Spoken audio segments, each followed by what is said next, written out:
There's a version of you. The one who never falls behind on bills. The one who never takes a risk that keeps you up at night. The one who never bets on yourself in a way that feels uncomfortable. That version of you, the safe one, the stable one, is quietly making you poor. Not broke, poor. There's a difference. Broke is a number. Poor is a ceiling you stop questioning. Here's what most people in finance won't tell you clearly. The greatest threat to your wealth is not debt. It's not inflation. It's not a bad investment. It's your brain, engineered over millions of years to prefer comfort over growth.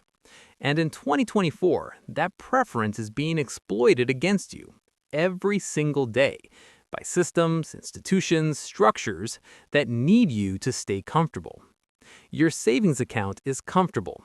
Your salaried job is comfortable. Your routine, comfortable. And none of that is building the life you actually want. Now, before you click away thinking this is another Hustle Harder video, it's not. I'm not going to tell you to wake up at 4 a.m. I'm not going to tell you to quit your job tomorrow. What I will do is show you something far more specific, far more useful. The exact psychological mechanism through which comfort silently erodes your financial trajectory. And the 4 precise points where most people unknowingly surrender their wealth potential without ever realizing it's happening. Here's the uncomfortable truth that took me years to understand. Comfort doesn't feel like failure. And that's exactly what makes it dangerous. When you make a bad financial decision, you feel it. Anxiety, regret, a signal. But when comfort costs you wealth, year after year, compounding quietly against you, it feels like peace. It feels like stability. It feels like you're doing the right thing. And that's why people arrive at 55, financially intact, but financially thin, wondering why playing by all the rules didn't build them anything extraordinary. This video is for the person who has done everything right and still feels like something is quietly missing. It's for the responsible, the disciplined, yet financially stuck. By the end of this video, you will understand something that can permanently shift how you make financial decisions. Not because I'll tell you to be reckless, but because I'll show you exactly where safety stops being a strategy and starts being a trap. Let's start with the first place comfort costs you. And this one is going to make a lot of people uncomfortable, for the right reasons. The salary was never designed to make you wealthy. It was designed to make you dependent. That sounds harsh, but follow the logic. When you receive a salary, you receive certainty, a fixed number, a fixed date, a fixed expectation. And your brain, specifically your prefrontal cortex, starts organizing your entire financial life around that number. Your rent, your car payment, your lifestyle. Over time, that salary doesn't just pay your bills, it defines your identity. Here's where the psychology gets interesting. There's a well-documented concept in behavioral economics called loss aversion. The idea is simple. Humans feel the pain of losing something roughly twice as intensely as the pleasure of gaining the same thing. What most people don't realize is that a salary activates loss aversion at the identity level. You're not just afraid of losing income, you're afraid of losing the version of yourself that has a title, a company, a defined role in the world. And so, you stay. Not because the salary is building wealth, but because leaving it feels like a loss, even when staying is the real cost. Here's the system rule. A salary is an income ceiling disguised as a floor. It feels like a foundation, but functions like a cap. The moment you accept a fixed income, you accept a fixed upside. No matter how hard you work, how much value you create, how many extra hours you put in, the number stays largely the same. Meanwhile, your skills, your network, your insight, all of it appreciates. But the salary doesn't reflect that appreciation. The company captures the surplus. You receive the stability. Real-life example. 2 people, same age, same educational background. One takes a senior analyst role at $95K, comfortable, stable. The other takes a consulting path, irregular, uncomfortable, uncertain. In year 1, the salary person wins. In year 5, the consultant has built something the salary person cannot replicate: a financial identity that isn't owned by someone else's budget cycle. And the consequence of staying comfortable is not dramatic, it's gradual. You simply never build leverage, and wealth at its core is leverage, not income. Now, the salary trap is visible once you see it, but the second point, this one is invisible, and it operates every single day inside your own mind before you ever open your bank app. Every time you choose the safe investment, you pay a tax. Nobody calls it that, but it's real. It's compounding, and over a decade, it costs more than most people earn in a year. Let me explain what I mean. The most popular financial decisions among responsible, educated people in the Western world: high-yield savings accounts, government bonds, index funds held passively without any real strategy. They're all built around the same psychological premise. I want growth, but I don't want to feel the risk. That's not investing. That's emotional management, dressed as financial planning. Now, let me be precise. Index funds are not bad. The problem isn't the vehicle. It's the relationship people have with it. Most people who hold passive investments have never asked themselves the real question: what am I actually optimizing for? Growth or the absence of anxiety? Because those two goals often point in different directions. Here's the psychology. When markets fall, and they always fall, the comfortable investor sells, or freezes, or waits. Not because the fundamentals changed, but because the feeling became unbearable. And that moment, that emotional exit from a rational position, is where most retail wealth gets destroyed. Here's the system rule. Your comfort zone in investing sets your return ceiling. The people who compound extraordinary wealth aren't smarter. They are simply more emotionally tolerant of temporary discomfort. They've trained themselves to see a red portfolio month the way a surgeon sees a difficult procedure, not as a crisis, but as part of the process. Here's an optional but striking piece of math. Historically, the S&P 500 returns about 10% annually over long periods. The average retail investor captures roughly 3 to 4% of that, not because of bad stock picks, but because of behavioral exits during volatility. The gap between the market's return and the investor's return is almost entirely a comfort gap. Real-life example. March 2020. Markets dropped 34% in 5 weeks. Investors who held, or better yet, bought into that discomfort, doubled their money within 18 months. The investors who protected themselves locked in a permanent loss. Comfort doesn't just limit your upside. In investing, it actively destroys your principal. But here's what's more subtle and more dangerous. It's not your salary. It's not your investments. It's something you do every single morning without realizing it. Stay with me. I want to tell you about a man. I'll call him Marcus. Marcus was good at his job. Genuinely good. By his early 40s, he'd built something rare: real expertise in financial risk management. His colleagues respected him. His employer relied on him. And Marcus, quietly, carefully, had saved just under $280,000. Not flashy, but real. Then an opportunity arrived. A former colleague invited him into a small partnership, a boutique consulting firm targeting mid-market companies. The upside was significant. The risk was real. And Marcus, thoughtful, responsible Marcus, said no. Not because the numbers were bad. He'd run them. The numbers were fine. He said no because the feeling was wrong. It felt too uncertain, too exposed, too far from the window seat he'd earned, the corner of the office where he could see the city, where he knew his name on the door, where everything was predictable. 5 years later, the consulting firm was generating $1.4 million annually. Marcus was still at his window. Now, this story isn't a pitch for recklessness. Marcus made a rational, emotional decision. He chose comfort deliberately. And that's the point. He chose it. He just didn't know he was choosing it. He thought he was being wise. That's the invisible cost of stability addiction. It doesn't announce itself. It wears the clothing of responsibility. It sounds like prudence. It feels like peace.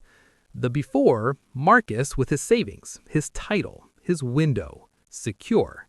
The after, Marcus at 50, watching a version of his own potential operate without him, wondering not if he made the wrong decision, but why the right one left him feeling so empty. The transformation he needed wasn't financial, it was perceptual. He needed to stop asking, "Is this safe?" and start asking, "Is this the cost I'm willing to pay for staying still?" Because stillness has a price. We just don't get an invoice for it. The wealth you don't build isn't subtracted from your account. It simply never arrives. And silence is easier to live with than loss, which is precisely why so many intelligent people choose it. The next point is where this gets practical. Understanding the psychology is one thing, but there's a specific decision architecture that keeps people locked inside comfort. And once you see it, you cannot unsee it. Your financial behavior is not driven primarily by logic. It is driven by identity. This is one of the most under-discussed ideas in personal finance, and it explains almost everything. Here's the principle. People do not make financial decisions based on what will build the most wealth. They make decisions based on what is consistent with who they believe themselves to be.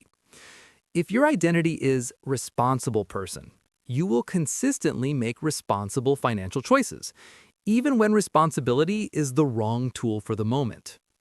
If your identity is someone who doesn't take risks, you will unconsciously filter out opportunities before your rational mind even evaluates them. Psychologists call this identity protective cognition. You don't just hold beliefs about money, you protect them, because changing them would mean changing who you are. And here's the system rule that follows. Until you change your financial identity, your behavior will not sustainably change. You can learn every wealth strategy ever written. You can read every book. But if your identity says, "I'm not the kind of person who does that," your behavior will always snap back to baseline. Real life example. A person raised in a household where debt was shameful will avoid leverage, even strategic wealth-building leverage, not because they analyzed it poorly, but because debt is dangerous, is baked into their self-concept. Meanwhile, every major real estate developer, every high-performing entrepreneur uses leverage as a tool. Same instrument, completely different identity relationship. Here's a micro hook. Ask yourself this. When you imagine yourself as wealthy, genuinely, significantly wealthy, does it feel natural or does it feel like a costume? If it feels like a costume, you have an identity gap, and that gap is costing you every day. The consequence of an unconsidered financial identity is that your wealth ceiling is set not by your market, not by your skill, not by your timing, but by your self-concept. You will unconsciously do just enough to stay consistent with who you believe you are. No more. Comfort in this context is not a feeling, it's an identity statement. I am someone who values stability. And that statement, held without examination, quietly draws a line around your financial life. Now, here's the fourth point, and this is the one most financial content completely ignores. It's about time, not time management, something else entirely. Everyone knows that money compounds. Fewer people understand that comfort compounds too, and it compounds faster. Here's what I mean. Every time you choose the comfortable path, every time you delay the uncomfortable conversation, the risky pivot, the uncertain investment, you don't just lose that moment. You make the next uncomfortable decision harder because your brain, highly adaptive, deeply efficient, registers the avoidance as a success signal. You felt discomfort, you escaped it. Reward. Over time, your nervous system becomes calibrated to escape discomfort faster and faster. Your threshold drops. Things that used to feel manageable begin to feel threatening. And the financial decisions that once seemed slightly risky now feel genuinely terrifying, not because they've changed, but because you have. This is what I mean by the compounding cost of delayed discomfort. It's not just that you missed the opportunity, it's that you became less capable of taking the next one. Behavioral economists call this experiential avoidance, and it has been linked in multiple studies to reduced decision quality, lower risk tolerance over time, and narrowed financial behavior. The longer you avoid, the smaller your world gets. Not dramatically, gradually, the way a muscle atrophies when unused. System rule. Every year you spend optimizing for comfort, you're paying a neurological premium on every future decision. You are not staying still. You are training your brain to retreat. Real life example.